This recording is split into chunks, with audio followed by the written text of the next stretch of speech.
কবরের আযাব যদি মানুষ দেখিত, গরবানি সারিয়া জংলায় পালাইতো। আল্লাহুম্মা সাল্লি আলা মুহাম্মাদ ওয়া আলা আলি সাইয়্যিদিনা মুহাম্মাদ ওয়া আলা আলি সাইয়্যিদিনা সকলেরই দরজা হইতে আল্লাহ ফিরিয়া তোমারি রোজায় রইলাম হাত বাড়ায়া। আল্লাহুম্মা সাল্লি আলা মুহাম্মাদ ওয়া আলা আলি সাইয়্যিদিনা মুহাম্মাদ ওয়া আলা আলি সাইয়্যিদিনা। আদর করিয়া মানুষ আল্লাহ বানায়া, আদর করিয়া মানুষ আল্লাহ বানায়া, কেমনে দিবা জাহান্নামে ফেলিয়া। আল্লাহুম্মা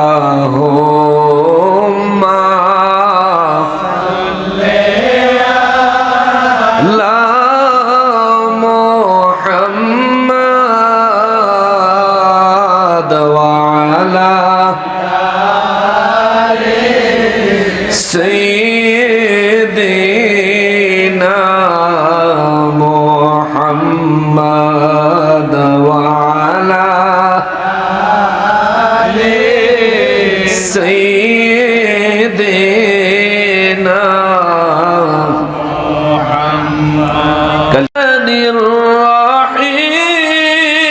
الرحيم. هل أتى على الإنسان حين من الدهر لم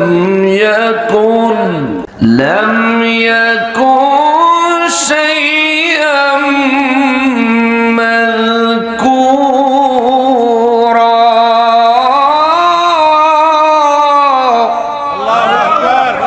إنا خلقنا الإنسان من نطفة أمشاج نبتليه فجعلناه سميعا بصيرا. إنا هديناه السبيل إما شاكرا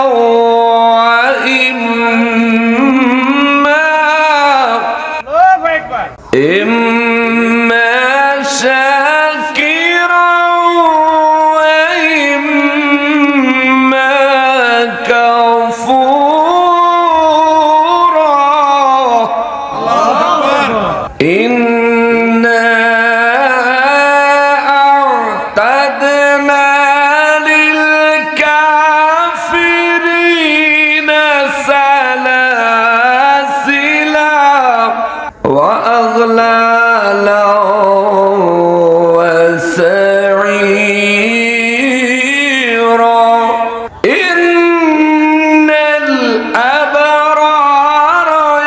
يشربون من كأس كان مزاجها كافورا پورا گرم پانے لگا فقال تعالى في شان حبيبه ومحبوبه ومعشوقه مخبرا وآمرا إن الله وملائكته يصلون على النبي يا أيها الذين آمنوا صلوا عليه وسلموا تسليما اللهم صل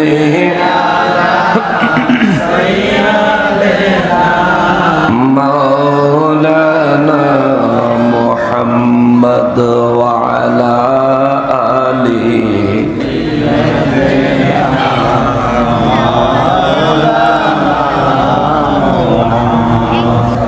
জোরে জোরে আল্লাহুম্মা সাল্লি আলা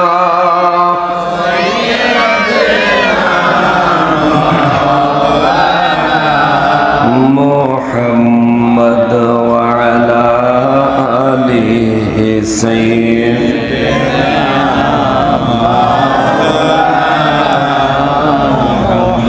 তৌফিক দিও গো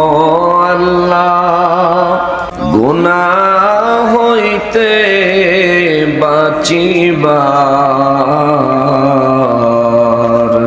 আমল করিতে দিও সুন্নত নবী মুস্তাফার আল্লাহুম্মা সাল্লি বাইরে সাউন্ড দাও বাইরে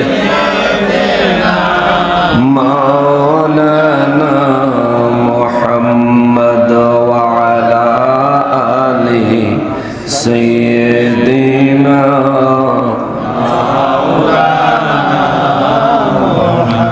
যারা গেল ওই মদিনায় তারা বড়ই ভাগ্যবান পাবে তারা নবীজির শাফাত কঠিন হাশরের ময়দান আল্লাহুম্মা সাল্লি আলা মাওলানা মুহাম্মদ ওয়া আলা আলিহি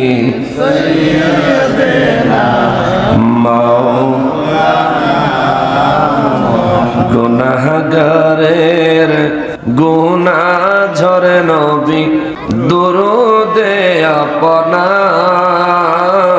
গুনাহগারের গুনাহ ঝরে নবী দরুদে আপনার রোজ হাশরে পার করিবেন রোজ হাশরে পার করিবেন উম্মত গুনাহগার নবীজি আল্লাহ আল্লাহ স্পিকারের সাউন্ড দাও ইল্লাহু আল্লাহ আল্লাহ লা ইলাহা রাহমাতাল লিল আলামিন নবী উম্মতের কান্ডার রাহমাতাল লিল আলামিন নবী উম্মতের কান্ডার শাফাআত করে রোজ হাশরে শাফাআত করে রোজ হাশরে উম্মত করবেন পার নবীজি আল্লাহ আল্লাহ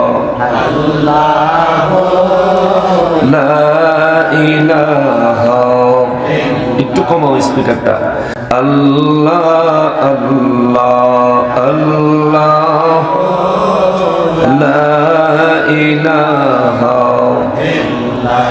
লা ইলাহা ইল্লাল্লাহ মুহাম্মাদুর রাসূলুল্লাহ সাল্লাল্লাহু আলাইহি ওয়াসাল্লাম। সকলে মহান রব্বুল আলামিনের শুকরিয়া আদায় করার নিয়তে জবান খুলে পড়ি আলহামদুলিল্লাহ।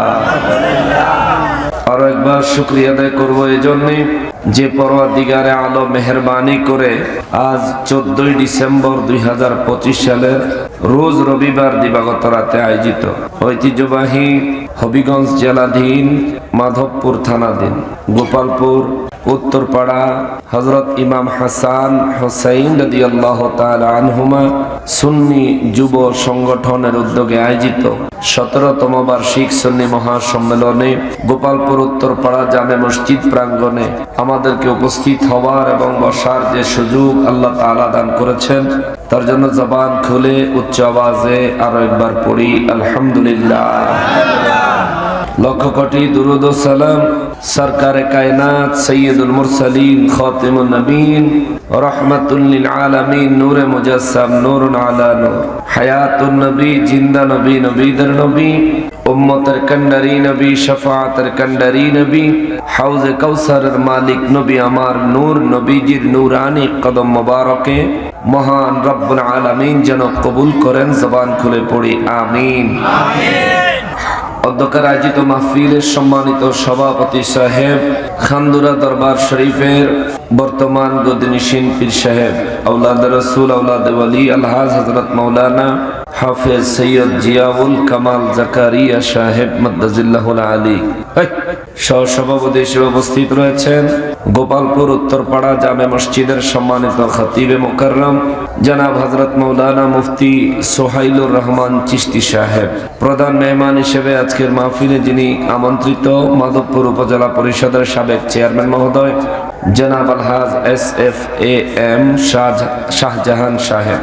নুরানি ইরফানি তাকরীর পেশ করেছেন আমার পূর্বেই গাউসিয়া মিরানিয়া আজিজিয়া দরবার শরীফ দাঁত মণ্ডলের সমুদর কণ্ঠের অধিকারী সারা বাংলা আলোড়ন সৃষ্টিকারী পীরজাদা হযরত মাওলানা কুতুবুল আজিজ আল কাদরি সাহেব। আলোচনা পেশ করেছেন হযরত মাওলানা হাফিজ আসাদুল্লাহ সাহেব। আলোচনা করেছেন হযরত মাওলানা কাজী ওলিউর রহমান খান সাহেব, হযরত মাওলানা কারি রফিকুল ইসলাম খান আজিজি সুন্নি আল কাদরি সাহেব। আরো বহু উলামায়ে কেরামগণ আলোচনা পেশ করেছেন, তাশরীফ এনেছেন। সকলকে আন্তরিকতার সাথে স্মরণ করছি। উপস্থিত দিগার উলামায়ে কেরাম, আমার সম্মুখে উপস্থিত দিনদার ইমানদার মুসলমান মুত্তাকি ভাইরা, পর্দার আড়ালের মা ও বোনেরা, রাস্তাঘাট দোকানপাট থেকে দূর দূরান্ত থেকে পৃথিবীর বিভিন্ন প্রান্ত থেকে বিভিন্ন সোশ্যাল মিডিয়ার মাধ্যমে এই মুহূর্তে আমাদেরকে যারা দেখছেন সকলকে উদ্দেশ্য করে সালাম আরজ করে আলোচনায় প্রবেশ করছি। আসসালামু আলাইকুম ওয়া রাহমাতুল্লাহি ওয়া বারাকাতুহু। সম্মানিত হাজরিন, আলোচনার বিষয় হলো নামাজের গুরুত্ব এবং ফজিলত। এই সম্পর্কে আলোচনা করার নিয়তে কালামে হাকিমের সূরা ইনসান থেকে 1 নম্বর থেকে 5 নম্বর আয়াতে কারিমা পর্যন্ত তেলাওয়াত করেছি। আমি অল্প কিছুক্ষণ কথা বলবো, কিন্তু তাফসীরের আলোকে কথা বলবো। আপনাদের কষ্ট হবে? মাইকে সাউন্ডের সিস্টেম যা করছেন সুন্দর হয়েছে, উত্তম হয়েছে, ভালো হয়েছে, তবে আরো একটু ভালো করা যাইতো। আমাদের মাইকের আওয়াজ কি হেগো মাইক মাহফিলও যায়? বুঝছি তো, আমাগো মাইকের আওয়াজ হেগো মাহফিলও যায়নি। তো হেগো মাহফিলের আওয়াজ যেই মাহফিলে আসে, আপনারা কেউ তাদেরকে জানাইছেন? জানান নাই। কেউ যদি দায়িত্ব নিয়ে জানাইতেন তাইলে তো ওনারা এদিকের মাইকটা অন্যদিকে ঘুরাই দিত। এটা খেয়াল করা দরকার ছিল। এই কাপলারে কেডারে, এই কেডা বেশি চা খাইবে? কোনো খাওয়া খাই নাই, সব খাওয়া খাই বন্ধ, খাওয়া খাই সব বন্ধ। কিছুক্ষণ ওয়াজ শোনেন, মাহফিলের ভলান্টিয়ার যারা আছেন, কষ্ট করছেন সারা দিন সারা মাস আয়োজন করার জন্য, আপনাদেরকে অনুরোধ করব মাহফিলের প্যান্ডেলে চলে আসেন। অন্তত পক্ষে শেষ আলোচকের আলোচনাও যদি না শুনেন, তাহলে কষ্ট করে আয়োজন করলেন, আপনার ফায়দা হলো কি? এজন্য বলবো, যারা দায়িত্বশীল রয়েছেন, যদি ইমার্জেন্সি কোনো দায়িত্ব কোথাও পালন করার মতো না থাকে, আপনারা প্যান্ডেলের মধ্যে চলে আসেন। আমরা সুন্দর করে আল্লাহ পাকের কালামে হাকিম থেকে নবীজির সুন্নাহ মোতাবেক ইজমা এবং কিয়াসের আলোকে নামাজের গুরুত্ব এবং ফজিলত সম্পর্কে জানবো। আল্লাহ আমাদেরকে তৌফিক এনায়েত করেন। সবাই পড়ি আমিন। কুরআনুল কারীমের সূরা আল ইনসান থেকে প্রথম 5খানা আয়াতে কারিমা আমি তিলাওয়াত করেছি। এই বাচ্চাগুলো না সরাইয়েন না, কথা কই না বা, হ্যাঁ তবরুক আসেনি, তবরুক বলে আছে, কথা কইলে কিন্তু দিব না, খবরদার। আস্তাগফিরুল্লাহ আল আযীম। ওই মিয়া বাদামের দোকান লাগাইছেন ভাই, আপনি আইয়েন বইয়া ওয়াজিন আলা নাই, বন বাদাম লয়ে আড়াড়ি চলতো না, এটা দোকান না, এটা মাহফিলের স্টেজ। বেচাকিনি করলে ওই রাস্তার উপরে খারান, কারো যদি লাগে গিয়ে নিয়ে আইব না। সবে মহব্বতে বলেন আল্লাহুম্মা সাল্লি আলা مولانا محمد وعلى آل سيدنا مولانا محمد اللهم صل على سيدنا مولانا محمد وعلى آل سيدنا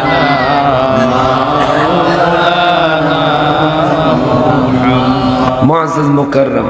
সূরা আল ইনসান, কোন কোরআন শরীফে এই সূরার নাম সূরাতুদ দাহর লেখা হয়েছে।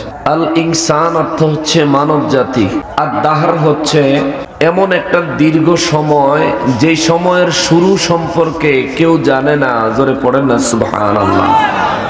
এই সূরাটা কোরআন শরীফের সিরিয়ালে ৭৬ নম্বর সূরা। কেউ বলেন এই সূরাটা মদিনা মুনাওয়ারায় নাজিল হয়েছে, কেউ বলেন মক্কা মুকাররমায় নাজিল হয়েছে, কিন্তু বিশুদ্ধ মত এবং অধিকাংশের মত হলো এই সূরাটা মদিনা মুনাওয়ারায় নাজিল হয়েছে। জোরে পড়েন সুবহানাল্লাহ। সূরাটা তত বড় না, মাত্র ৩১খানা আয়াতে কারিমার একটি সূরা। এই সূরায় আল্লাহ তাআলা মানব জাতির পরিচয় দিয়েছেন। আজ আমরা মানুষ, এরপর আমরা ঈমানদার, এরপর আমাদের জন্য নামাজ দরকার, ঠিক কিনা বলেন? আমি একেবারে শুরু থেকে আল্লাহ পাকের কুদরতের ভাষা অনুযায়ী আপনাদের খেদমতে সাবলীল ভাবে পেশ করার চেষ্টা করব। আল্লাহ আমাকে তৌফিক এনায়েত করেন। পড়ি আমিন। এই সূরার প্রথম আয়াতে আল্লাহ তাআলা বলেন, বিসমিল্লাহির রহমানির রহিম, হাল আতা আলাল ইনসানি হিনুম মিনাদ দাহরি লাম ইয়াকুন শাইআন মাযকুরা। আওয়াজ করে পড়েন আল্লাহু আকবার। রব্বুল আলামিন আমানুর নবী রাহমাতুল লিল আলামিনের মাধ্যমে বিশ্ববাসীর কাছে আমার আল্লাহ একটা কথা রাখলেন। আল্লাহ বলেন, নবী গো, দুনিয়ার সমস্ত মানুষগুলোকে বলে দেন, জানিয়ে দেন, হাল আতা আলাল ইনসান, এই মানুষগুলা কি নিয়া বাহাদুরি করে, এই মানুষগুলা নিজের অস্তিত্ব নিয়ে কেন ক্ষমতার বাহাদুরি দেখায়? হুজুর, এই মানুষগুলাকে স্মরণ করাইয়া দেন। হাল আতা আলাল ইনসানি হিনুম মিনাদ দাহরি লাম ইয়াকুন শাইআন মাযকুরা। এমন একটা দীর্ঘ সময় এই দুনিয়ায় অতিবাহিত হয়েছে। কুল কায়নাত সৃষ্টির পরে এমন একটা দীর্ঘ সময় অতিবাহিত হয়েছে, যে সময় এই মানুষের কোনো নাম নিশানা অস্তিত্ব ছিল না। জোরে বলেন আল্লাহু আকবার। আপনার বয়স যতই পৃথিবীর বয়স কি তত। বুঝে থাকলে আমাদের জবাব দিতে হবে। আমার বয়স যতই পৃথিবীর বয়স কি তত। কার বয়স বেশি? কথা বলেন, কার বয়স বেশি? পৃথিবী কবে সৃষ্টি হয়েছে আমি জানি। আমি কি জানি? আপনি কি জানেন? আমরা কেউ কি ঠিক মতো জানি? পৃথিবী সৃষ্টির তারিখ আমরা জানি না। কত হাজার কোটি বছর যাবত এই পৃথিবী আমার রব্বুল আলামিন সৃষ্টি করেছেন, আমিও জানি না। আমরা এখানে উপস্থিত, আমরা কেউ নির্দিষ্ট তথ্য জানি না, কিন্তু এই সমস্ত অজানা হিসাব রয়েছে কার কাছে? রব্বুল আলামিন বলেন, নবী গো, ও নবী, এই দুনিয়ার মানুষগুলো 20 বছর, 30 বছর, 50 বছর হায়াত পাইয়া দুনিয়ার মোহে রং তামাশায় এরা লিপ্ত হয়ে যায়। এরা কি ভুলে গিয়েছে আমি রবের দরবারে এদের হিসাব দেওয়া লাগবে? আমি রব্বুল আলামিনের দপ্তরে এদের জিন্দেগির আমলনামা নিয়ে দাঁড়ানো লাগবে। এই মানুষগুলি কি ভুলে গেছে নিগো নবীজি? এদেরকে স্মরণ করাইয়া দেন, এদেরকে ভালোভাবে মনে করাইয়া দেন। এমন দীর্ঘ সময় পার হয়েছে যেই সময় এই মানুষের কোনো নাম নিশানা অস্তিত্ব ছিল না। যেমন আমার বয়স যা, আমার বয়সের চাইতে 1 বছর বেশি বয়স যদি হিসাব করি, 1 বছর আগেও আমার আব্বায় আমার আম্মায়ও জানতো না আল্লাহ তাদের গর্ভে আমার মতো একটা সন্তান দান করবে। কথা বলেন ঠিক কিনা? আজ এই জায়গায় আমি দাওয়াতি মেহমান হয়ে আসার আগে আমার নাম প্রচারিত হয়েছে, আমার অস্তিত্ব সম্পর্কে আপনার এলাকার মানুষ, দুনিয়ার মানুষ জানতে পেরেছে। কিন্তু রব্বুল ইজ্জত বলেন, তোমারে যখন তোমার মায়ের গর্ভের মাধ্যমে আমি আল্লাহ দুনিয়াতে পাঠাই, তোমার মায়ের গর্ভে আসার পরেও 40 দিন পর্যন্ত তোমার মায়ের কোনো খবরই ছিল না যে তোমার মায়ের গর্ভে আমি আল্লাহ তোমারে বানাইতে চলেছি। জোরে বলেন সুবহানাল্লাহ। জানার বিষয় হলো আল্লাহ তাআলা হঠাৎ করে কথা কেন বললেন? সূরাটার নাম কি? সূরাতুল ইনসান। সূরাতুল ইনসান মনে রাখতে হইব।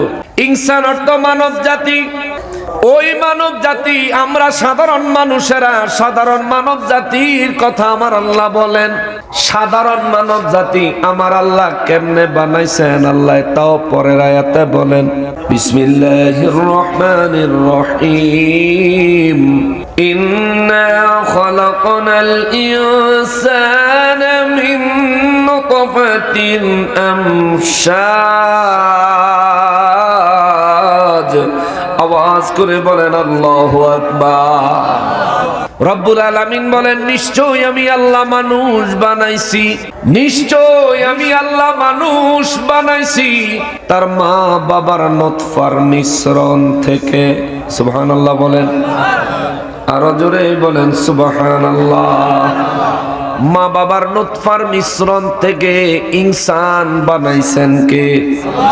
তাইলে আমাকে বানাইলেন আল্লাহ মা বাবার নতফার মিশ্রণ থেকে, কিন্তু আমার নবী রাহমাতুল লিল আলামিনকে কি এইভাবে আল্লাহ বানাইছেন? জোরে বলেন, এভাবে বানাইছেন। অনেকে বলতে চায় আমার নবী রাহমাতুল লিল আলামিন নাকি আমাদের মতোই সাধারণ মানুষ।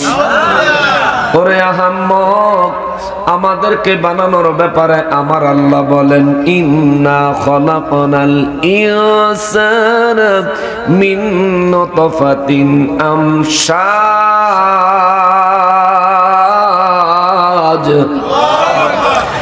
আল্লাহ আমাদের ব্যাপারে বলেন, নিশ্চয়ই আমি আল্লাহ মানব জাতি সৃষ্টি করেছি তার মা বাবার নুতফা থেকে। আল্লাহু আকবার।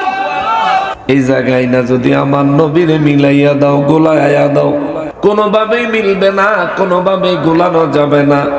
কেন হুজুর কেন?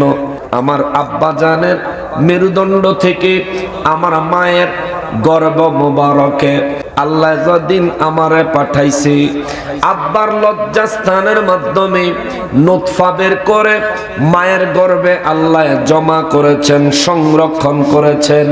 কিন্তু আমার নবী রহমাতুল লিল আলামিনকে আল্লাহ যখন মায়ের গর্ভে পাঠায়, মা আমেনা নবীজির আব্বা জানের কপাল মোবারকে আমার নবীজির নূরে নবুয়ত মোবারক, নূরে মুহাম্মাদি মোবারক দেখে মা আমেনা আব্দুল্লাহর কপালের মধ্যে চুমু লাগায়া দিলে চুমুর সঙ্গে সঙ্গে আমার নবীর নূর মোবারক মা আমেনার গর্ভে চলে যায়। জোরে বলেন সুবহানাল্লাহ। আপনার এলাকায় কোন মানুষ একজন আর একজনের চুমু দিলেই কি গর্ভবতী হয়ে যায়? এটা সম্ভব না। রব্বুল আলামিন এই সিস্টেম করেন নাই, আমার আল্লাহ সিস্টেম করেছেন। আমার বাবা এবং আমার মায়ের দুইজনের দৈহিক মিলনের মাধ্যমে বাবার শরীর থেকে নুতফা বের করে মায়ের গর্ভে আমার আল্লাহ প্রবেশ করাইছেন। বাবার শরীর থেকে যেই নুতফা বের করে আমার রব্বুল ইজ্জাত আমার মতো নাদানের বানাইছে, ওই জায়গায় আমার আল্লাহর কি মহিমা শুনলে বড় অবাক হয়ে যাবেন। বিজ্ঞান রিসার্চ করে দেখেছে, একজন পুরুষ তার বিবির সঙ্গে শারীরিক সম্পর্ক করার পর একবারে যেই পরিমাণ নুতফা নির্গত করে, একবারে যেই পরিমাণ নুতফা শরীর থেকে নির্গত করে, বিজ্ঞান বলে এই নুতফার ভিতরে কমপক্ষে 12 লক্ষ সর্বোচ্চ 60 লক্ষ সন্তান জন্ম দেওয়ার পাওয়ার থাকে। সুবহানাল্লাহ। প্রত্যেকটা পুরুষের ক্ষেত্রে বিষয়টা সেম। যদি কোন পুরুষের নুতফার মধ্যে 12 লক্ষ সন্তান জন্ম দেওয়ার ক্ষমতা না থাকে, ওই পুরুষের নুতফা থেকে সন্তান জন্মগ্রহণ করা সম্ভব হয় না। তারে সমাজের মানুষ কয় পুরুষত্বহীন, কাপুরুষ। ওই ব্যক্তির সন্তান হয় না, সন্তান জন্ম দেওয়ার ক্ষমতা তার থাকে না। কমপক্ষে 12 লক্ষ সন্তান জন্ম দেওয়ার পাওয়ার থাকা লাগে। ওই পাওয়ারটাকে বিজ্ঞানের ভাষায় বলে শুক্রাণু। আর মায়ের গর্ভে বাবা এবং মায়ের নুতফার মিশ্রণ দিয়া আমাদেরকে বানাইছেন, ঘোষণা দিয়েছেন কে? জোরে বলেন না কে? বিজ্ঞানের ভাষায় হলো পুরুষের নুতফায় থাকে শুক্রাণু, মায়ের গর্ভে থাকে ডিম্বাণু। আমার রব্বুল ইজ্জাত যেদিন আমার বাবার দেহ থেকে, আমার বাবার মেরুদণ্ড থেকে, আমার মায়ের গর্ভে যেদিন আমার আল্লাহ দয়া করে আমাকে সংরক্ষণ করেছেন, সর্বোচ্চ 60 লক্ষ, হিসাব যদি বাদ দেই কমপক্ষে 12 লক্ষ শুক্রাণু, 12 লক্ষ মানুষ জন্ম হওয়ার মতো পাওয়ারফুল নুতফা থেকে আমার আল্লাহ 11,99,999টা নুতফা, 999টা শুক্রাণু বাদ দিয়া একমাত্র আমি গুনাহগারের, একমাত্র আপনি গুনাহগারের এই জায়গার প্রত্যেককে তার মায়ের গর্ভে নির্বাচন করেছেন কে? আমি আজুরে বলেন না কে? ওই দিন 11,99,999টা শুক্রাণু আমার আল্লাহ যে বাদ দিয়েছে, ওই তাদের মধ্যে তো আমার আল্লাহ বাদ দিতে পারতেন, ঠিক কিনা বলেন? অন্য কাউকে আমার আল্লাহ সৃষ্টি করতে পারতেন, কিন্তু আল্লাহ তা না করে আমার সেদিন আমার আল্লাহ মায়ের গর্ভে সংরক্ষণ করেছেন এমন একটা জায়গায়, যে জায়গায় কোনো মানুষের হাত পৌঁছায় না, যে জায়গায় কোনো মানুষের দৃষ্টি পৌঁছায় না, যে জায়গায় কোনো সূর্যের আলো পৌঁছায় না, যে জায়গায় কোনো বাতাস পৌঁছায় না রে বাবা, ওই জায়গায় আমার আল্লাহ আমার মায়ের গর্ভে সংরক্ষণ করলেন। এই সংরক্ষণ করে আমার আল্লাহ বুঝাইয়া দিলেন, বান্দারে তোরে তোর মায়ের গর্ভে আমি আল্লাহ সংরক্ষণ করেছি, 40 দিন পর্যন্ত খবর জানি আমি তোর মার গর্ভে তুই যে গেছস তোর মায়ও জানে না। জোরে বলেন আল্লাহু আকবার। 40 দিন পরে মায়ের বমি ভাব আরম্ভ হলো, 40 দিন পরে মায়ের খবর হলো মায়ের মাসিক বন্ধ হয়ে গেছে, এখন তো আধুনিক জামানা, ডিজিটাল কাঠি দিয়া চেক করলো, মা বুঝতে পারলো তার গর্ভে আল্লাহ সন্তান দান করেছেন। রব্বুল ইজ্জাত বলেন, নবী গো, এই দুনিয়ার মানুষগুলারে দ্বীনের দাওয়াত দিলেন। দুনিয়ার মানুষেরা, মক্কার কাফের বেঈমানেরা, মদিনা মুনাওয়ারার কাফের বেঈমান মুনাফিকেরা কয়, এ মুহাম্মদ, তুমি যে ইসলামের দাওয়াত নিয়ে এসেছো, তুমি যে দ্বীনের দাওয়াত নিয়ে এসেছো, তোমার এই দিন আমরা গ্রহণ করব কেন রে মুহাম্মদ? আমার নবী রাহমাতুল লিল আলামিন বলেন, এই দিন গ্রহণ করবেন তার কারণ হলো একদিন আপনাদের মৌত হবে, এটা মানেননি? বলে হ্যাঁ আমরা মানি। বলেন যেদিন আপনাদের মৌত হবে ওই দিন আমার আল্লাহ আপনাদের কাছ থেকে আপনাদের ঈমানের হিসাব নিবে। কবরে শত শত বছর, লক্ষ লক্ষ বছর, হাজার হাজার কোটি কোটি বছর থাকার পরে আল্লাহর যেদিন ইচ্ছা হবে এই জমিন কিয়ামত দিয়ে আল্লাহ ধ্বংস করে দিবেন, পুরো কুল কায়নাত ধ্বংস করে আল্লাহ একটা ময়দান বানাবেন। ওই ময়দানটার নাম হবে হাসর। হাসর হাসর ওই হাসরের ময়দানে প্রত্যেক ব্যক্তিকে তার জিন্দেগির সমস্ত আমলের হিসাব দিয়া হয় জান্নাতে নয় জাহান্নামে প্রবেশ করতে হবে। চিৎকার দিয়া বলেন আল্লাহু আকবার। মক্কার কাফের বেঈমানেরা, মদিনা মুনাওয়ারার কাফের বেঈমানেরা কয়, হে মুহাম্মদ সাল্লাল্লাহু আলাইহি ওয়াসাল্লাম, হে মুহাম্মদ, মরার পরে তোমার আল্লাহ আমাদের কাছ থেকে হিসাব নিবে? বলে হ্যাঁ। বলে যদি মরার পরে কাউরে জ্বালায় দেয় হিসাব নিবে কেমনে? আপনাদের এলাকায় আশেপাশে হিন্দু আসেনি? হিন্দুরা মারা গেলে তাদের ধর্মীয় নীতি হলো তারা আগুন দিয়া জ্বালায় দেয়, ঠিক না? নূর নবী রাহমাতুল লিল আলামিনের দপ্তরে 1450 বছর আগে মূর্তির পূজারীরা আমার নবীজির কাছে প্রশ্ন ছুড়ে দিল, মুহাম্মদ, যদি আগুনে জ্বালায়া দেয় তোমার আল্লাহ কেমনে হিসাব নিবে? এই জন্য আমার আল্লাহ কয়, নবী গো, তাদেরকে বলেন, হাল আতা আলাল ইনসানি হিনুম মিনাদ দাহরি লাম ইয়াকুন শাইআম মাযকুরা।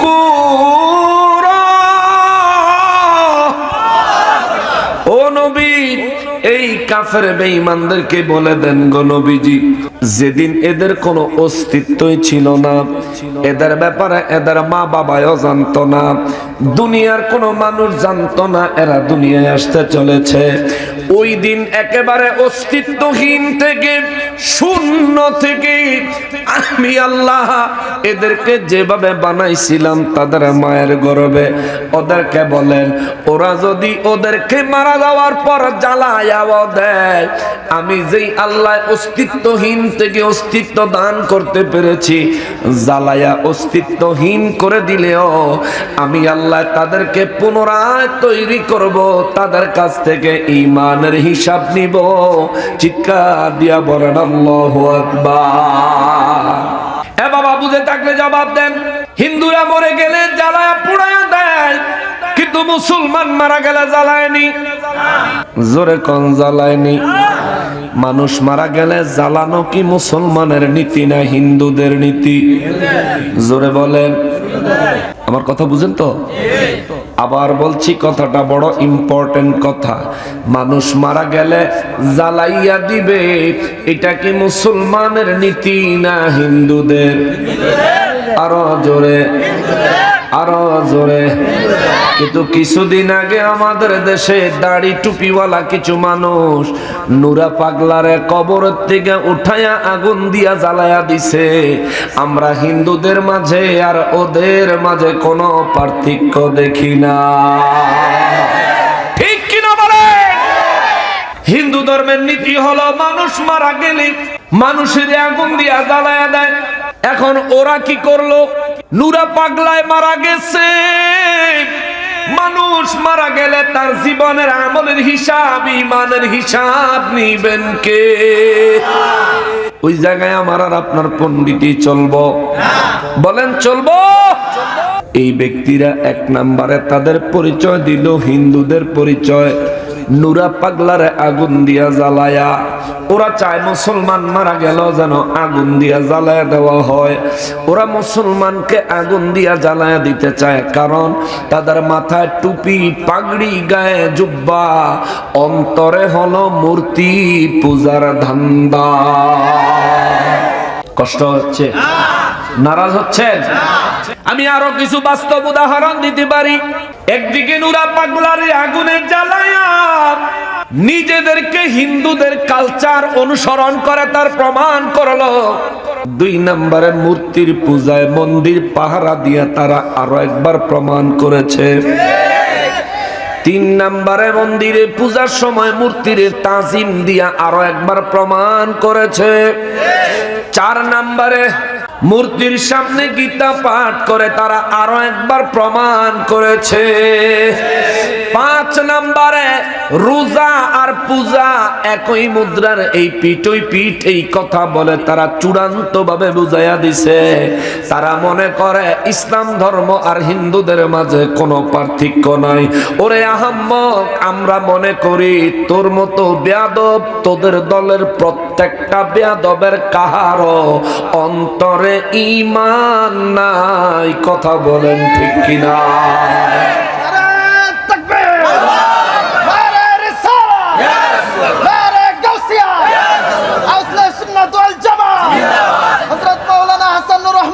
নকশবন্দি সাহেব, নারে তাকবীর, নারে রিসালাত। 40,000 মাইক লাগায় যদি মাহফিল করো, তোমাদের চরিত্র বাংলার মুসলমান জানে, দেখেছে নিজের চোখে, ঠিক কিনা বলেন? ফায়দা হবে না, ফায়দা হবে না। আমার নবী রহমাতুল লিল আলামিন যখন কুরআনুল কারীমের তেলাওয়াত ঘরের মধ্যে হুজরার মধ্যে করতেন, আমার নবীর কুরআনুল কারীমের তেলাওয়াত শুনে শুনে আবু জাহেল সারা রাত নবীজির হুজরা মোবারকের এক পাশে দাঁড়ায়া শুনতো। আরেকদিকে উতমা, আরেকদিকে সায়বা, আরেকদিকে আবু সুফিয়ান। নবীজির হুজরা মোবারকের 4 দিকে 4 জন দাঁড়ায়া সারা রাত নবীজির কুরআনুল কারীমের তেলাওয়াত শুনতো। অথচ আমার নবী রহমাতুল লিল আলামিন যখন কোরআন তেলাওয়াত করত, আশেপাশে যখন আবু জাহেল কোন মানুষ দেখতো, ওই মানুষদেরকে ডাইকা আবু জাহেল বলতো, তোমরা হট্টগোল করো, মুহাম্মাদের তেলাওয়াত যেন কারো কানে না পৌঁছায়। জোরে বলেন নাউজুবিল্লাহ। হট্টগোল লাগায় দাও। ঠিক তেমনি ভাবে আজকে দেখবেন এক জায়গায় একটা সুন্নি মাহফিল হবে, ভিন্ন জায়গায় হেরা আবার আরেকটা দিব। হ্যাঁ গো, মাইকের আওয়াজ আবার আমগো মাইকের তেনে সেতা থাহে, ঠিক না? আমাগো মাইকলারে হেরা আবার গুসটুস মাঝে মধ্যে খাওয়ায়া দেয়, আওয়াজ কমায় রাইস। আমাগো এই মাইকলারে এরকম করে নাই, অন্য জায়গার কথা কইতেছি। হ্যাঁ, মুসলমানের আরে, আমার পেয়ারা নবীর উম্মতের আরে, মূর্তির পূজা করলে পূজারি বলে, পূজার সময় মন্দিরে হাজির হয় পূজারীরা, মূর্তির তাজিম দেয় পূজারীরা, মূর্তির সামনে গীতা পড়ে পূজারীরা, ওমিয়া মূর্তির পূজার পরে প্রসাদ খায় পূজারীরা, পূজারীরা, পূজারীরা। আর ওরা আমাদেরকে কয় মাজার পূজারী। আসলে পূজার সাথে একেবারে ওতপ্রোত সম্পর্ক হলো ওদের। কথা বলেন ঠিক কিনা? ওদের সম্পর্ক হলো পূজার সাথে। এ মুসলমান, মুসলমানের আরে, আমার পেয়ারা নবীর উম্মতেরা রে, একটু মনোযোগ দিয়ে শুনবেন বাবা।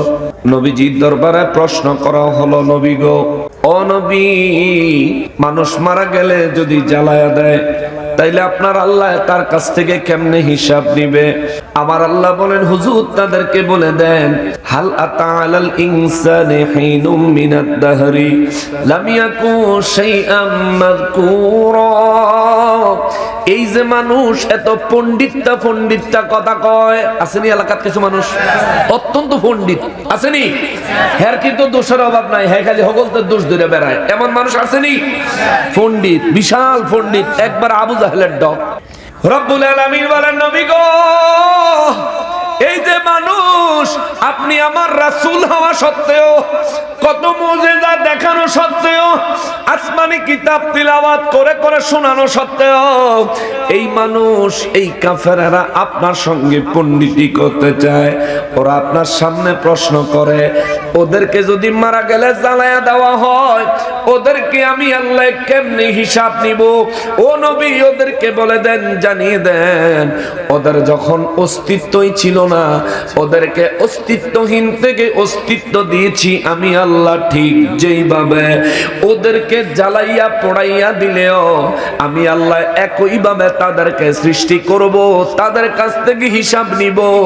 ঈমানের হিসাবে তারা যদি জয়ী হয়, ঈমানের পরীক্ষায় তারা যদি ফার্স্ট ক্লাস পাস হয়, ও নবী তাদেরকে জানায়া দেন আমি আল্লাহ তাদের জন্য কবরে পুরস্কারের ব্যবস্থা করব। জোরে বলেন সুবহানাল্লাহ। কবরের মধ্যে আমাদের হিসাব হবে ঈমানের না আমলের? দুই পার্টি। সেদিন টাঙ্গাইল গেছিলাম, পরে ওই জায়গার নামও একেবারে মিলছে, ওই জায়গার নামও গোপালপুর। টাঙ্গাইল এসএম সাহেব কোন থানা জানি এটা? কারণ মোবাইলটা কইতে পারবো। ওই এলাকা এই 201 গম্বুজ মসজিদ ফেসবুকে দেখছো না? এই মসজিদের পাশের এলাকা একবারে হেন। হ্যাঁ, এলাকার নাম হইলো গোপালপুর। সেই এলাকার জিগাইছিলাম, বলেন তো দেখি, মানুষ মারা গেলে তার কবরের মধ্যে আমলের হিসাব নাই ঈমানের? সেদিনও দুই পক্ষ হইছিল, এক পক্ষ কয় আমলের, আরেক পক্ষ কয় ঈমানের। দুই পক্ষ হইছে। ঠিক এইভাবেই এই এক সাইড কইছে আমলের, এহেন্দা কাটাকাটি কইছে, আর এহেন্দা কইছে ঈমান। এখানে যদি এটা ভুল হয়, এটা কি লজ্জার বিষয়? এটা শিখতে আসছি আমরা এখানে, ঠিক না?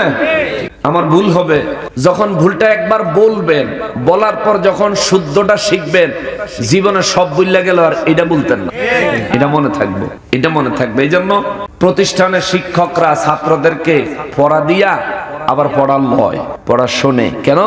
ওই শোনার সময় বাচ্চার যে ভুল হবে, এই ভুলটা যদি শিক্ষকের শুধরাইয়া দেয়, এই ভুলটা ভবিষ্যৎ জীবনে এই ছাত্রের আর কখনো হয় না। এ মুসলমান, কবরের ভিতরে আমাদের জন্য প্রশ্নের বাজেট আছে 3টা। এই 3টা প্রশ্নের প্রথম প্রশ্ন হলো মার রব্বুকা, দ্বিতীয় প্রশ্ন ওমা দীনুকা, তৃতীয় প্রশ্ন ওমান নবিয়ুকা। তবে ওমান নবিয়ুকা আমাদের জন্য না, এটা কাফেরের জন্য, মুনাফিকের জন্য। মুমিনের জন্য হলো মা কুনতা তাকুলু ফি হক্কি হাযা রাজুলুল্লাযী বুইসা ফীকুম। সুবহানাল্লাহ। কাফেরের কবরের পরীক্ষার ধরন আলাদা, আমাদের কবরের পরীক্ষার ধরন আলাদা। রব্বুল ইজ্জাত বলেন, নবী গো, ও নবী, দুনিয়ার মানুষগুলারে বলে দেন, কেউ যদি কবরে ঈমানের পরীক্ষায় উত্তীর্ণ হয়, আমি আল্লাহ তার জন্য কবরে আরামের ব্যবস্থা রাখছি। সাহাবায়ে কেরাম জানতে চাইলেন, কাফেররা জানতে চাইলো, মুহাম্মদ সাল্লাল্লাহু আলাইহি ওয়াসাল্লাম, এ মুহাম্মদ নবী গো, কবরে কেউ যদি ঈমানের পরীক্ষায় পাশ হয়, তাইলে তার জন্য আল্লাহ কি আরামের ব্যবস্থা রাখছেন? বুখারী শরীফের 1257 নম্বর হাদিসে মুবারক আমার নবী রাহমাতুল লিল আলামিন বর্ণনা করলেন। নবী বলেন, শোনো, যে ব্যক্তি কবরে ঈমানের পরীক্ষায় পাশ হবে, আমার রব্বুল ইজ্জাত ওই ব্যক্তির জন্য কবরে জান্নাতি বিছানা বিছাইয়া দিবে। সুবহানাল্লাহ। যে ব্যক্তি কবরে ঈমানের পরীক্ষায় পাশ হবে, আমার আল্লাহ ওই ব্যক্তির শরীরে কাফনের উপর দিয়া জান্নাতি পোশাক লাগায়া দিবে। জোরে, আরো জোরে। আপনাদের কি কবরে বিছানার দরকার নাই? নাকি কেউ কবরে যাইতেন না? যাইবেন? যাইবেন ইচ্ছা করে না বাধ্য হইয়া? যাও নাই লাগবে, ইচ্ছা করলো যাওন লাগবো, না করলো নাকি আশা আছে কেউ বলে যাইতে হবে না? যা। এক বেটারে কইছে তোমারে যুদ্ধে বাড়াবো। কোন দেশ? কয় বিদেশ। তাইলে আমার দুইটা কথা আছে। কয় কি? আমি যদি যুদ্ধ করে মারা যাই, আমার লাশটা কি দেশ না দাফন করবো না হেনই হালায়া তুই আইব? কয় না, তোমারে দেশ না দাফন করবো।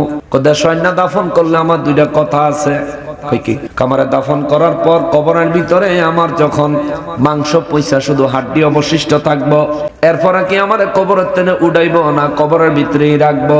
যদি কবরের ভিতরে রাখে তাইলে আমার কোনো কথা নাই, আর যদি কবরের ভিতরে আমার হাড্ডি উড়ায় তাইলে আমার দুইখান কথা আছে। মনে করো কবরের ভিতরে হাড্ডি উড়াইবো, ওই হাড্ডি দিয়া কি পরীক্ষার খাতা বানানোর কাগজ বানাইবো নাকি টিস্যু বানাইবো? মনে করো টিস্যু বানাইবো। তাইলে শালা যুদ্ধেই যাবো না। যুদ্ধেই যাইতাম না, যুদ্ধে গেলে মরতাম, আর আমার হাড্ডি দিয়ে টিস্যু বানাইতো, আর সেই টিস্যু কোনো না কোনো খরচ করবো কে জানে। আমি যুদ্ধ যেতাম। আপনারা এলাকার মানুষ জিজ্ঞাসা করি কবরে সাউন্ড লাগবো নি, 2-4 জনে কয় লাগবো, বাহিরে যেরকম যাইতো না আর কি, যাইতাম না কবরে, এত ভেজাল। প্রশ্ন করব, হ্যাঁ যাও নেই লাগবো বাবা, বাঁচার কোনো উপায়? ওরে কবরের আযাব যদি মানুষ দেখিত, গরবানি সারিয়া জংলায় পালাইতো। আল্লাহুম্মা সাল্লি আলা মুহাম্মাদ ওয়া আলা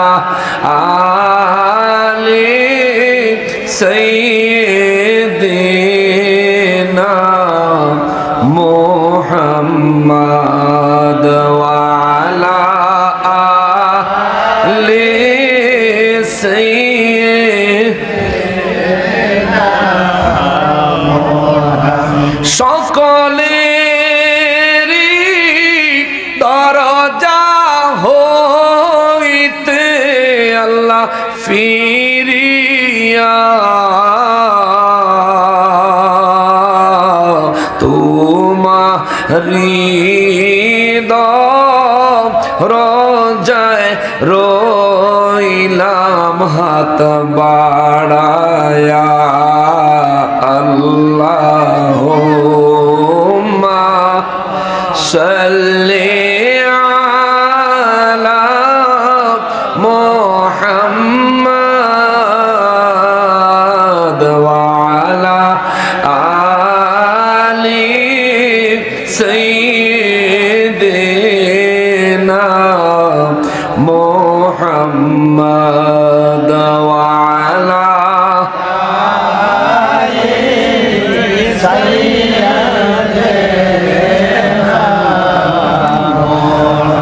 আদর করিয়া মানুষ আল্লাহ বানায়া, আদর করিয়া মানুষ আল্লাহ বানায়া, কেমনে দিবা জাহান্নামে ফেলিয়া। আল্লাহুম্মা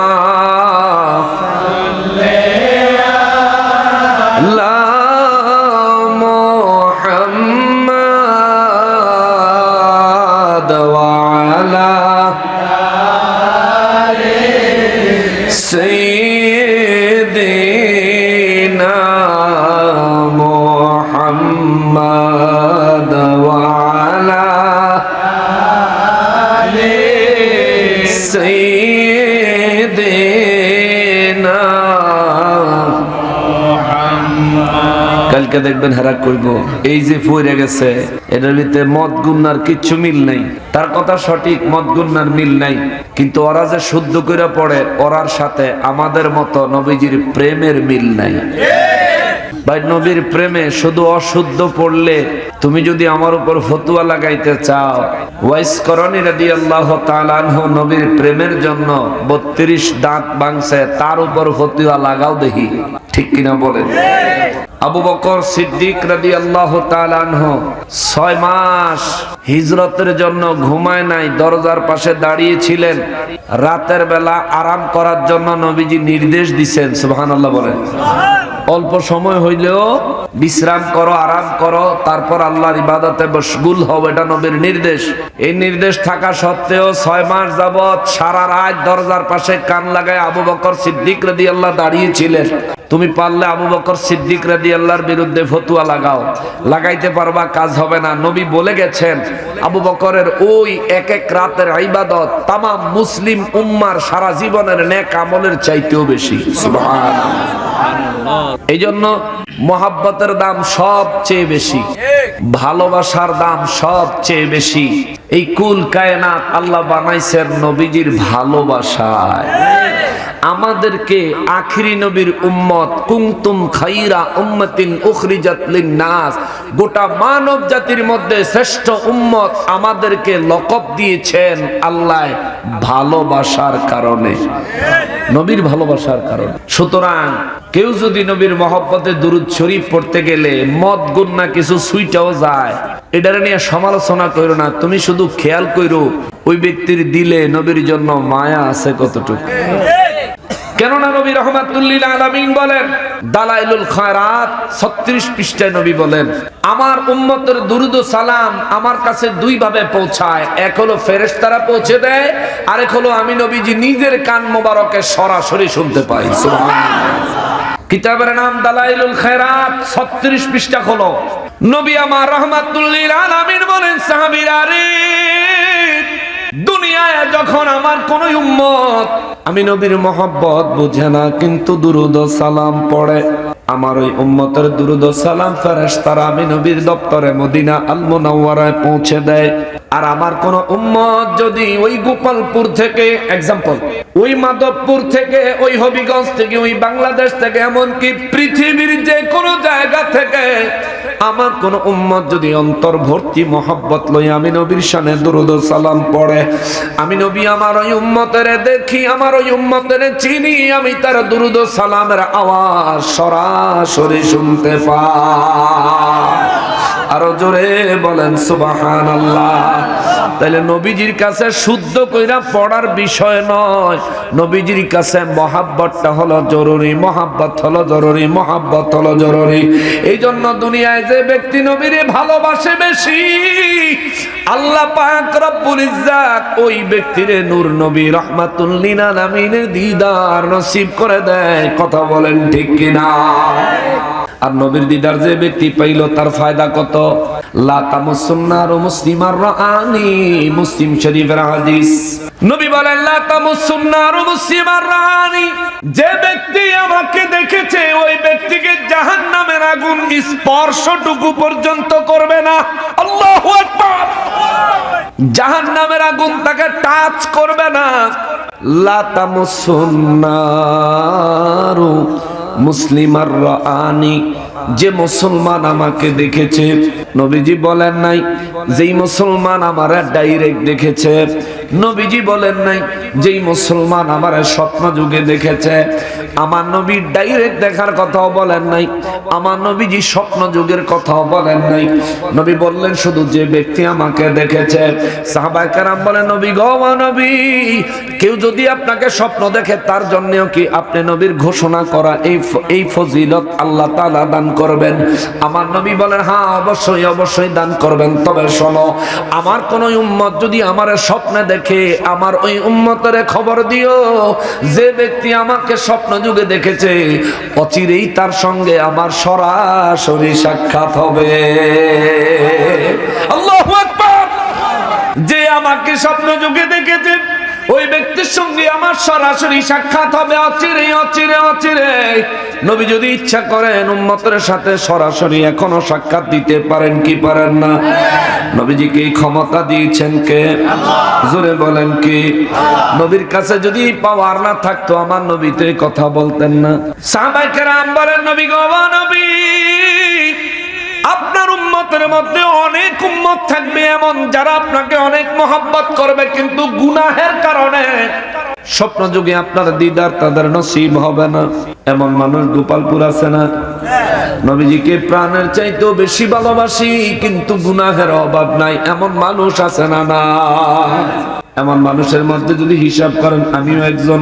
নবীজিকে ভালোবাসি জানের চাইতেও বেশি, কিন্তু আমার দ্বারাও গুনাহ হয় কি হয় না? আমরা এখানে যারা আছি প্রত্যেকে নবীজিকে ভালোবাসি, হৃদয় উজাড় করে ভালোবাসি, নবীর ভালোবাসার জন্য জান দিতে প্রস্তুত, প্রাণ দিতে প্রস্তুত, কিন্তু আমরা গুনাহের কাজ করে ফেলি। শয়তানের ওয়াসওয়াসায়, দুনিয়ার মোহে পড়ে, দুনিয়ার জ্বালা যন্ত্রণায় পড়ে কোনো না কোনো ভাবে গুনাহের কাজ আমরা করে ফেলি। সাহাবীরা কয়, নবী গো, ও নবী, যে ব্যক্তি আপনাকে স্বপ্নে দেখলো সে তো নির্ঘাত পরহেজগার ব্যক্তি, আপনার খাঁটি আশিকে রাসূল, আমলদার এবং খাঁটি ইমানদার। হুজুর, যারা খাঁটি ইমানদার হবে কিন্তু আমলের ক্ষেত্রে যাদের ত্রুটি বিচ্যুতি থাকবে, ওই ব্যক্তিরা কি আপনি নবীজির দিদার লাভ করবে? যদি ওরা আপনার দিদার লাভ না করতে পারে গো নবী, তাইলে ওই মানুষগুলা কি চিরজীবন দুর্ভাগ্য লইয়াই কবরের মধ্যে রওনা দিবে। আমার নবী বলেন, না না না, আমার ওই উম্মতের খবর দিয়া দাও, ওরা আমার আনি, দুনিয়ায় যেই মুসলমান আমি নবীকে দেখেছে, স্বপ্নে হোক আর বাস্তবে হোক, যেই মুসলমান আমি নবীকে দেখেছে, ওই মুসলমানকেও যদি কোনো ব্যক্তি ঈমানের সাথে দেখে, আমি নবী ঘোষণা দিলাম ওই ব্যক্তির জন্যও জাহান্নামের আগুন আমার আল্লাহ হারাম করে দিয়েছে। জোরে বলেন সুবহানাল্লাহ। যে নবীকে দেখলেন, মনে করেন পীর সাহেব হুজুর, হেরা তো হাসা কথা কয় না, আল্লাহর ওলিদের সঙ্গে নবীজির দিদার হয় কি হয় না? আমরা জানি না হুজুরের দিদার হয়েছে কিনা, কিন্তু মনে করেন এক্সাম্পল, হুজুর তিনি তো এমনি সাইয়্যেদ আওলাদ রাসূল, তিনি আল্লাহ রাসূল সাল্লাল্লাহু আলাইহি সাল্লামকে স্বপ্ন যুগে দেখেছেন, কিংবা আল্লাহ রাসূল দয়া করে ওনাকে সরাসরি সাক্ষাতের সৌভাগ্য দান করেছেন। এবার আমি আপনি আমরা যদি হুজুরকে, এক্সাম্পল বুঝাচ্ছি, কিন্তু হুজুরকে যদি আমরা ঈমানের সাথে দেখি, নবী বলছেন যে আমারে দেখছে তার জন্য জাহান্নাম হারাম, আর আমারে দেখুন না ব্যক্তিরে যে ঈমানের সাথে দেখছে তার জন্য জাহান্নাম হারাম। সুবহানাল্লাহ। মুসলিম শরীফের হাদিস, মুসলিম শরীফের হাদিস। মুসলমানের আরিফ, আমার প্রিয় নবীর উম্মতের আরিফ, এই জন্য বলি নবীর কাছে মহাব্বতের দাম হলো সবচেয়ে বেশি, আল্লাহর কাছেও মহাব্বতের দাম হলো সবচেয়ে বেশি। আল্লাহ নবীর ভালোবাসায় কুল কায়নাত সাজাইলেন, নবীর ভালোবাসার কারণে আমাদেরকে গোটা মানব জাতির মধ্যে শ্রেষ্ঠ উম্মত উপাধি আমার আল্লাহ দান করলেন, মর্যাদা দান করলেন।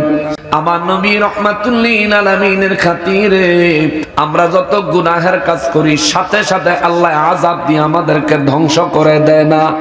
আমার নবীজির খাতিরে, আমার নবীজির মহব্বতের কারণে নবীর উম্মত আল্লাহর বান্দা যখন কবরে প্রবেশ করবে, প্রথমে যখন মার রব্বুকা প্রশ্ন করা হবে, তোমার রবকে, তোমার রবকে, তোমার রবকে, আমার নবী রাহমাতুল লিল আলামিন রব্বুল ইজ্জাতের দরবারে ফরিয়াদ জানায়, আল্লাহ গো, ও আমার আল্লাহ, আমার বান্দায় যদি মার রব্বুকার উত্তর দিতে না পারে, আমার উম্মত যদি তোমার পরীক্ষার সময় প্রথম প্রশ্নের উত্তর যদি আমার উম্মত মার রব্বুকা দিতে না পারে, আল্লাহ আপনি কি করবেন?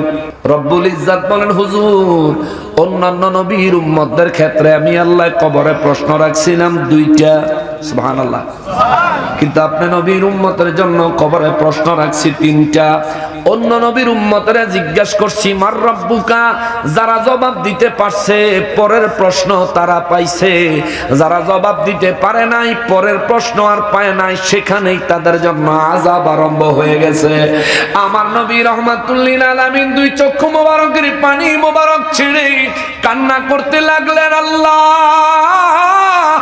আমার উম্মতের কবরে যদি মার রব্বুকা জিজ্ঞেস করলে আমার উম্মত যদি জবাব দিতে না পারে, আর কবরে যদি আযাব আরম্ভ হয়ে যায়, আমার একটা উম্মত কবরের ভিতরে শান্তিতে থাকতে পারবে না গো আল্লাহ। রব্বুল ইজ্জাত বলেন, হুজুর, আপনার উম্মতের জন্য আমি আল্লাহ এখনো ফাইনাল সিদ্ধান্ত নেই নাই, আপনার উম্মতের জন্য এখনো একেবারে পার্মানেন্ট সিদ্ধান্ত নেই নাই। হুজুর আপনি বলেন আপনার উম্মতের জন্য কি ব্যবস্থা করলে আপনি নবী খুশি হবেন? সুবহানাল্লাহ। বলেন আপনি কি ব্যবস্থা করলে খুশি হবেন?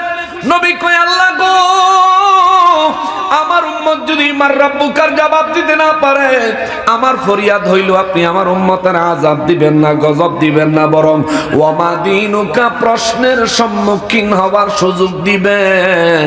জোরে বলেন সুবহানাল্লাহ। আল্লাহ কয় হুজুর মঞ্জুর। সুবহানাল্লাহ। নাইলে প্রথম ছোটই আমরা ফিরা শুরু করলো। রব্বুল ইজ্জাত বলেন নবী গো মঞ্জুর। আমার নবী রাহমাতুল লিল আলামিন তবু সিজদা মোবারক থেকে মাথা উঠায় না। আল্লাহু আকবার। তবু আমার নবীজি সিজদা মোবারক থেকে মাথা মোবারক তুলেন না। রব্বুল ইজ্জাত বলেন হাবিব আর কি আরজি আছে? আল্লাহ ওয়ামা দিনুকার উত্তর আমার উম্মত যদি না পারে কি হবে? আল্লাহ কয় হুজুর নবী গো, অন্যান্য নবীদের উম্মতদের কবরে যখন ওয়ামা দিনুকার প্রশ্ন হইতো, মার রব্বুকার উত্তর দিতে পারলে ওয়ামা দিনুকা প্রশ্ন করা হইতো। ওয়ামা দিনুকার উত্তর দিতে পারলে তো নাজাত পাইতো, না পারলে কবরে আযাব আরম্ভ হইয়া যাইতো। আমার নবী দুই চক্ষু মোবারকের পানি মোবারক ছেড়ে দিয়া কয়েন ও আল্লাহ, আমার উম্মতের ব্যাপারে আপনি কি সিদ্ধান্ত নিয়েছেন? রব্বুল ইজ্জাত বলেন হাবিব আপনি বলেন কোন ধরনের সিদ্ধান্ত দিলে আপনি নবী খুশি হইবেন, আমি আল্লাহ সেই ধরনের সিদ্ধান্তই দান করব। চিৎকার দিয়া বলেন সুবহানাল্লাহ। নবীজি কয় আল্লাহ আমার উম্মত যদি ওয়ামা দিনুকার উত্তর দিতে না পারে, আপনার কাছে আমার ফরিয়াদ হলো আমার উম্মতকে পাকড়াও করবেন না, আযাব দিবেন না। রব্বুল আলামিন বলেন মঞ্জুর। সুবহানাল্লাহ। 3 নাম্বার প্রশ্ন ওয়ামান নাবিয়ুকা মা কুনতা তাকুলু ফি হাক্কি হাযা রাজুলুল্লাযী বুইসা ফীকুম। রব্বুল ইজ্জাত কয় নবী গো 3 নাম্বার প্রশ্নের উত্তর যদি দিতে না পারে আমি কিন্তু তারে আযাব দিমু। ও নবী 3 নাম্বার প্রশ্নের উত্তর যদি আপনার উম্মত দিতে না পারে আমি কিন্তু তার কবরের সাথে জাহান্নামের কানেকশন লাগায়া দিমু। নবীজি রাহমাতুল লিল আলামিন সিজদা মোবারক থেকে আল্লাহ শুকর আদায় করতে করতে মাথা মোবারক তুললেন। সাহাবায়ে কেরাম নবীজি চক্ষু মোবারকে পানি মোবারক দেখে বললেন নবী গো আপনার চক্ষু মোবারকে পানি আবার মুখ মোবারকে মুচকি হাসি, কারণটা কি?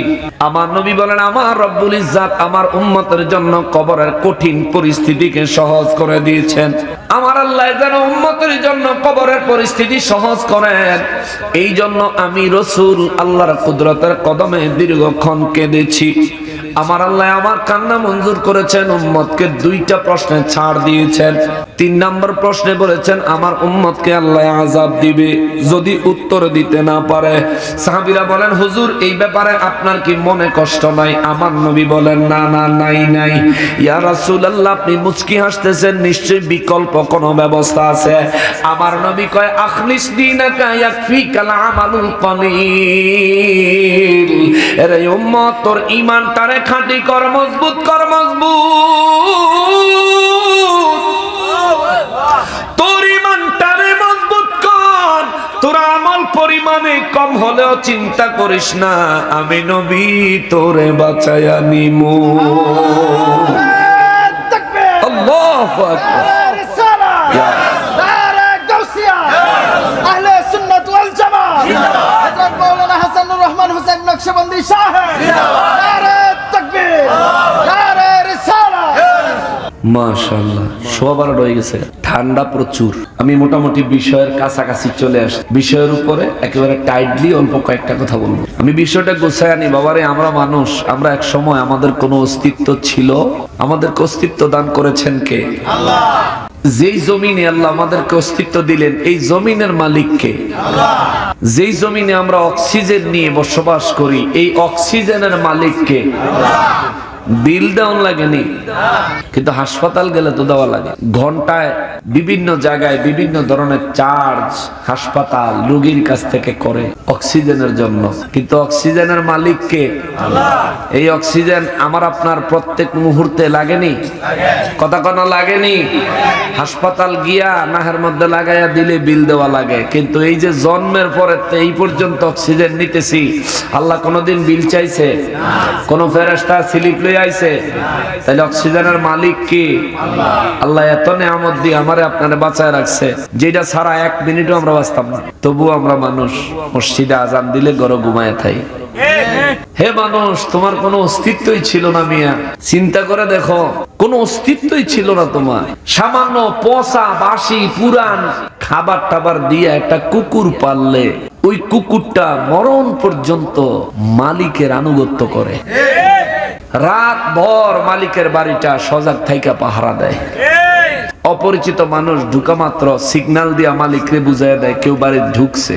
আর মালিক যদি তারে না চিনে, কুকুর এমনও দেখা যায় ওই ব্যক্তির উপর আক্রমণ করে বসে। এটা কুকুরের প্রভু ভক্তি। পচা বাসি গান্দা পুরানো খাবার দাবার দিলে কুকুর যদি তোমার এমন আনুগত্যশীল হয়, তুমি চিন্তা করে দেখো মানুষ, তুমি তোমার রবের কতটা আনুগত্যশীল হওয়া দরকার। মসজিদে আজান দেয়, তুমি নামাজে যাও না, নামাজের গুরুত্ব কত। হায় হায়। নবী রাহমাতুল্লিল আলামিন বলেন, আমরা কবর থেকে হাসরে গেলে, কারণ কবর হইলো ঈমানের পরীক্ষা, হাসরে হইলো আমলের পরীক্ষা। ক্লিয়ার? Confusion clear? কবরের মধ্যে হবে ঈমানের পরীক্ষা, আর হাসরের ময়দানে হবে আমলের পরীক্ষা। নামাজ কি ঈমান না আমল? নামাজ, কথা কয় না, নামাজ, নামাজ হলো আমল। এই জন্য আমলের ওয়াজ করতে গেলে হাসরের ময়দানে যাওয়ান লাগবো। কবর না ঢুকে হাসরে যাওয়ান যাইব? আগে তো কবরও ঢুকন লাগবো। এই আপনি ঘরে আগে জন্ম থেকে আরম্ভ করছি, আগে কবরও ঢুকাইয়া পরে হাসরের ময়দানে নিমু, একটু সময় লাগবো, কষ্ট হয়ে যাবে। আবার কি আছে, ও ও গরম আসেনি না, ঠান্ডা হয়ে যেতেছে। মাশাআল্লাহ, একবারে গরম গরম বিরিয়ানি আছে। সাত ডেস্কি ডেস্কি দেখে অন্য রাখকে ওয়াহাবিরা ফাইলে কিন্তু চুরি করে নিব। তারা কিন্তু ফাতিলাটা দিলে চুরি করার অভ্যাস আছে, ঠিক না?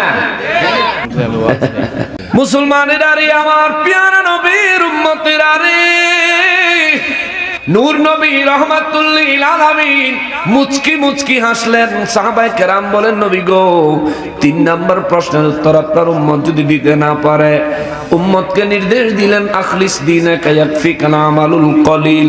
তোমার আমল কম হইলেও তোমার ঈমানটাকে মজবুত করো, মজবুত করো, মজবুত করো। তাইলে তোমার জন্য ঈমান মজবুত থাকলে আমল কম হলেও কাফি হবে, যথেষ্ট হবে, যথেষ্ট হবে, যথেষ্ট হবে। ও নবী, কম আমলওয়ালা ব্যক্তি যদি কবরে যায় গো নবীজি, কবরের ভিতরে ওই ব্যক্তি প্রশ্নের জবাব দেওয়া কি কঠিন হবে না? আমার নবী বলেন, হ্যাঁ কঠিন হয়ে যাবে, কঠিন হয়ে যাবে, কঠিন হয়ে যাবে। কি রে বাবা? নবী রাহমাতুল্লিল আলামিন বলেন, বয়ানের ভিতরে এরকম ঠিকঠাক কোন কথা কই তুলেছিলেন দেখছেন? তারাও বিলালাইছে, আমিও বিলালাইছি। এখন কি তা করা? আসিলেন কি মাটির উপরে না মাটির নিচে? কইয়াছিলাম মাটির নিচে, হ্যাঁ নো ডিস্টার্ব। ময়ূরও শান্তি, এইটারে ময়ূরও শান্তি। গিয়াসুদ্দিন তাহেরি সাহেব বলে কি নির্বাচন করবো, খারাইছেন না খারাইবো? আচ্ছা আচ্ছা, নির্বাচন মনে হয় ফেব্রুয়ারি 12 তারিখ নাকি? গিয়াসুদ্দিন তাহেরি সাহেব যদি নির্বাচন খারায়, ভোট দিবেন নি? আর না, ভোট দিবেন কিন্তু খালি ওয়াজ হইবেন, খালি দাওয়াত দিয়ে না ওয়াজ হইবেন, ভোট দেওয়ার দরকার নাই। ভোট দিবেন ওই যে হ্যাঁ করে, এই এই এই, হ্যাঁ নিজেগো মানুষ আহলে সুন্নাত ওয়াল জামাতের আকীদা সম্পন্ন কোন ব্যক্তি যদি নির্বাচনে কোন জায়গার প্রার্থী হয়, আপনাদের এই এলাকার হোক যে এলাকার হোক, আপনার যদি নিজে যদি ভোটার হন, তাহলে চেষ্টা করবেন আহলে সুন্নাত ওয়াল জামাতের মতাদর্শ ভিত্তিক ব্যক্তিকে ভোট দেওয়ার জন্য। কারণ এরা সুফিবাদী, এরা পীর মাশায়েখ আউলিয়া কেরামদের তরিকতের পথে চলনেওয়ালা মানুষ। এরা সব সময় মানুষের তেনে খায়ও, মানুষের খাওয়ায়ও।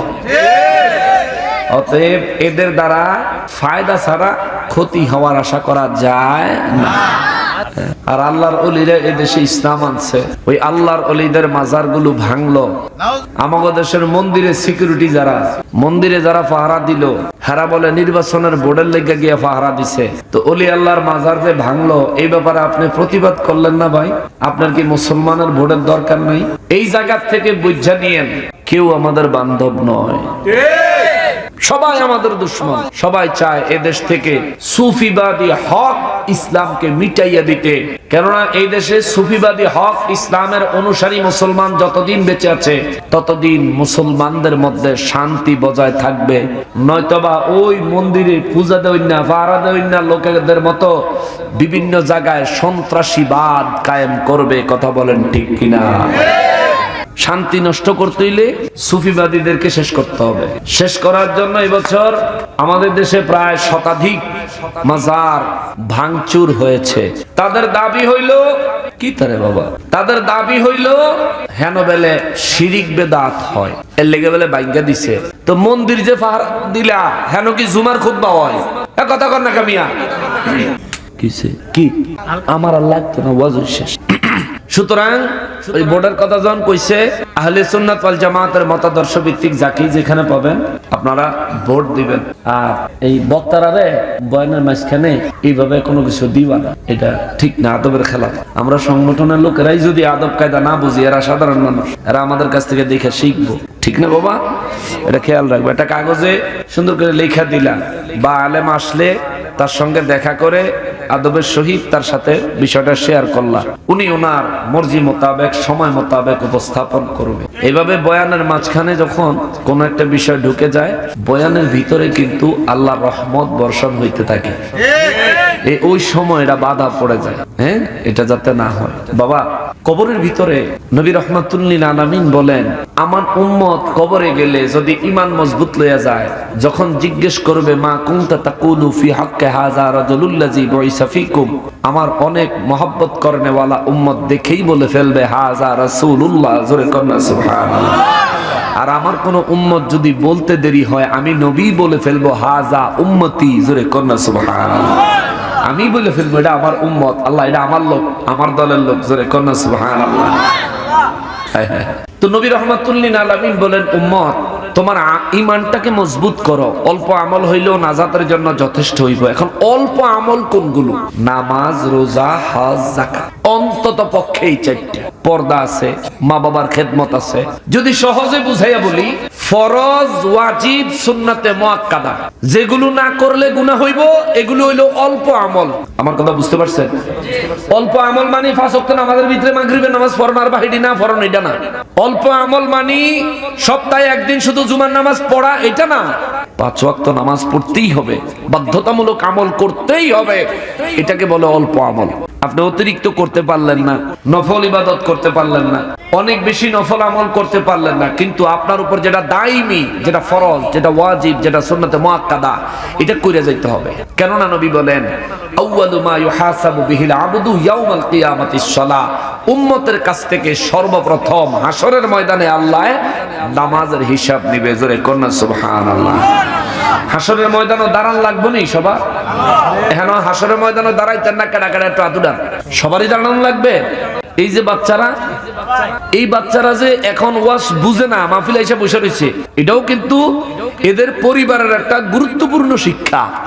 ইচ্ছা করলে বাইরে গিয়ে দৌড়াদৌড়ি করতে পারতো, মারামারি করতে পারতো, কপাল টপাল ফাটাই নিতে পারতো, কিন্তু বাড়িতে কয়ে দিচ্ছে মাহফিলে গিয়ে বয়ে থেকে। ওয়াজ কম বুঝুক, বুঝে না, কিন্তু মাহফিলে বসে কথা কইছে, কিন্তু এসে বসে রয়েছে, এটা পারিবারিক শিক্ষা। মারহাবা কর। খুশি হইলাম যে আপনাদের এলাকায় পরিবারে এখনো বাচ্চাদেরকে ধর্মীয় শিক্ষা দেয়। কথাটা আনলাম এই কারণে, এই যে বাচ্চারা ওয়াজ বুঝে না, এরাও রোজ হাসরের ময়দানে দাঁড়ানো লাগবে কি লাগবে না? আমারে আল্লাহ দাঁড় করাইলে প্রথম জিগাইব কি হিসাব, কিসের কিসের? এই নামাজের হিসাবে একজন ব্যক্তি হাত তোলেন যে হুজুর আমি 10 বছর বয়সের পর থেকে আজ পর্যন্ত কোন নামাজ বাদ দেই নাই, আল্লাহর কাছে হিসাব দিতে পারবো? আছেন? আমি হুজুরই তো নাই, আমারও নামাজ কাজা হয়, আমারও নামাজ জীবনে বহু কাজা হয়েছে, এমন বহুদিন গেছে নামাজ পড়িই নাই, পড়াই হয় নাই।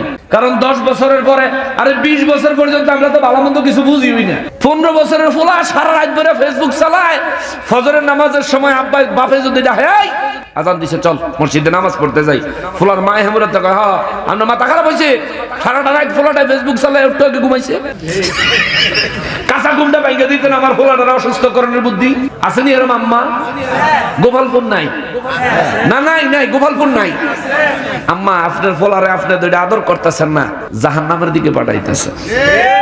আপনি নিজেও জাহান্নামে যাওয়ার লাইন ধরছেন। আম্মা খবরদার, নামাজের জন্য গুরুত্ব দিতে হবে। মা, আপনি মা যদি সন্তানকে নামাজের জন্য তাকিদ দেন, আপনি মা যদি আপনার স্বামীকে নামাজের জন্য তাকিদ দেন, আপনি যদি আপনার মেয়েদেরকে নামাজের জন্য তাকিদ দেন, আমার বিশ্বাস আপনার ঘরে একজনও বেনামাজি থাকতে পারবে না। সোজা বাংলা কথা হইলো নামাজ না পড়লে খাওন বন্ধ, ঠিক কিনা? জামাই যদি কয় আমি কামাই করে আনি, বেলা কামাই করে যেন মন চাই হেন গিয়ে খাওগা, বেনামাজের খাওন আমার ঘরে হবে না। দেখবেন বেড়ায় বাধ্য হইলেও মসজিদে নামাজ পড়তে যাবো, নামাজ না পড়লেও মসজিদের কাছে গিয়ে ঘুরে ঘুরে বসে থাকতে হইলেও বাইতাইবো। একদিন ঘুরবো, 2 দিন ঘুরবো, 3 দিন ঘুরবো, একদিন চিন্তা করবো আরে মরেই তো যখন লাগবো, নামাজ পড়লে তো আমারই ফায়দা হইব। বাইরে যখন আইসি, মসজিদের কাছে যখন আইসি, ঘুরে ফিরে লাভ কি? যাই আল্লাহরে কয়টা সেজদা দেই, নামাজটা আদায় করি, আস্তে আস্তে দেখবেন এক সময় এ ব্যক্তি পরহেজগার হয়ে যাবে। কথা বলেন ঠিক কিনা?